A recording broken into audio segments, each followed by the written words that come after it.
Ready? Yep. We're rolling? Yep. Oh, hi Jen again. Alright, we got our tape. We got our mud going from there to there. As you can see, there's lots of excess. That's good. You want excess. Until you get real pro. I'm kind of doing this on a semi-unpro. We got our tape. Once again, we're taking our tape, holding it up, get a nice flat. Doesn't have to be 100% 90, but the closer you get, the better. And since we're actually running a whole corner, 90 corner, we're gonna take our tape and we're gonna run most of it all the way so we don't have to fight it already. We're just gonna take it all the way down and bend it and run it. Once again, don't get trying to measure the tape and seeing how much tape you're going to use because you're killing your time that way. Just get over excess, plenty over what you're going to run because tape is cheap. It's paper, it's recyclable, so all the freaking, everyone who's bitching about us wasting shit can't bitch too much.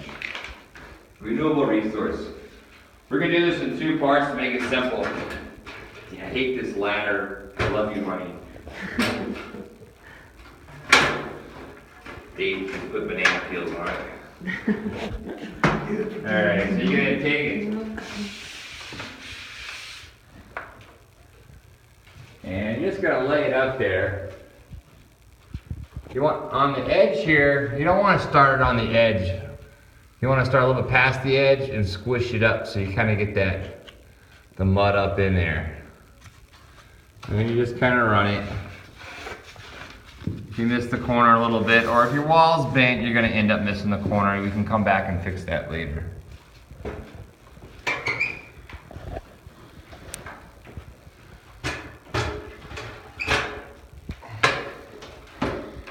But the straighter you can run it, the better.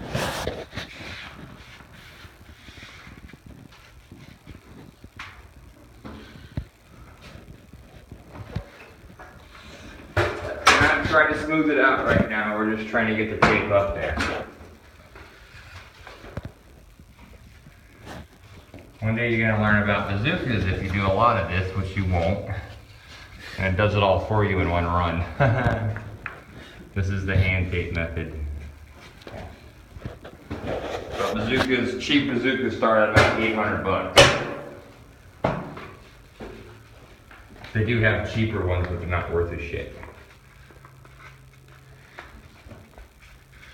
We're going to go all the way to that edge.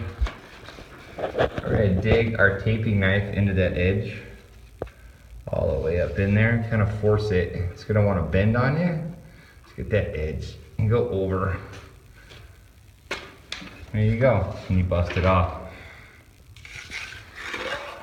Now what will happen is, in this particular case, is that you might have to go back and cut some. It's not a big deal. So you're just going to run your knife down there, and then back. And then we're going to run a corner knife all the way down to smooth it out. But we'll show you that in a second. Can I get that pancake? Yeah. We're not going to be pushing too hard here. We're just smoothing it out. We're going to go a little bit harder with the cornering tool.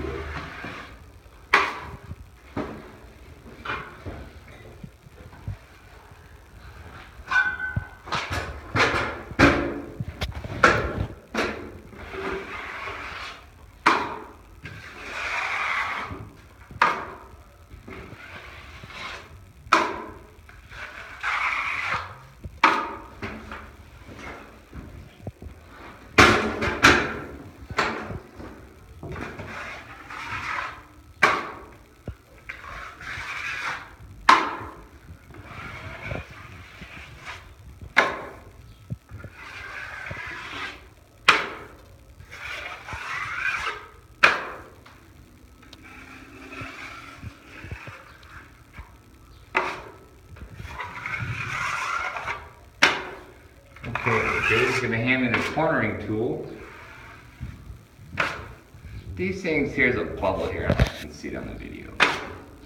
Those are the things that screw you up, but our cornering tool is going to help us out on it. This is a cornering tool.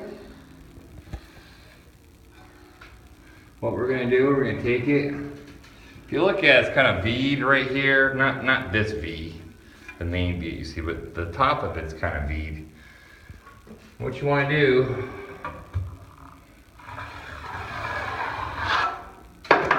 is just run it.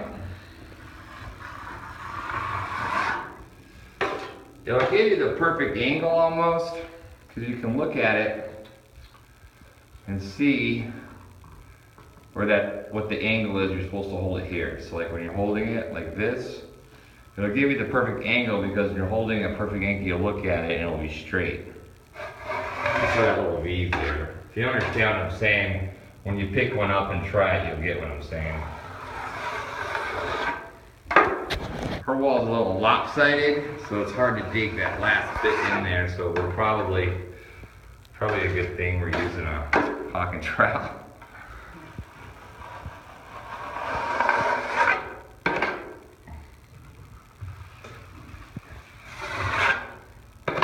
So you're gonna get this right here. We're gonna go back with a 10-inch knife.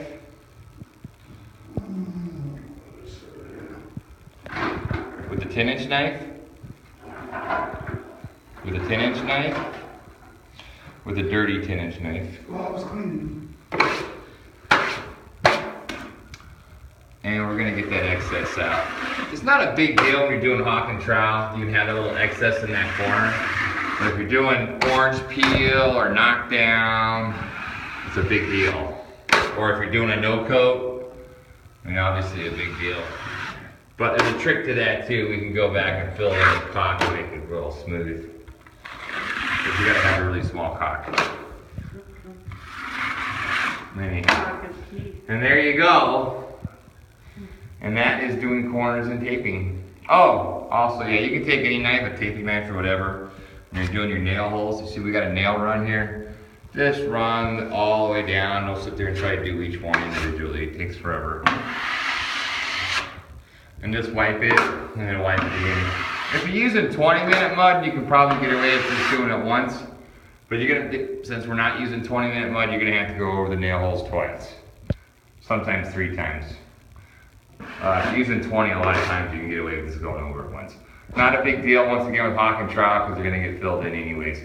But with hawk and trowel, you want to get the holes at least once. So don't try to not fill in the screw holes after with hawk and trowel, because they will show up in order. So you gotta put at least one coat in there so they don't show up as bad.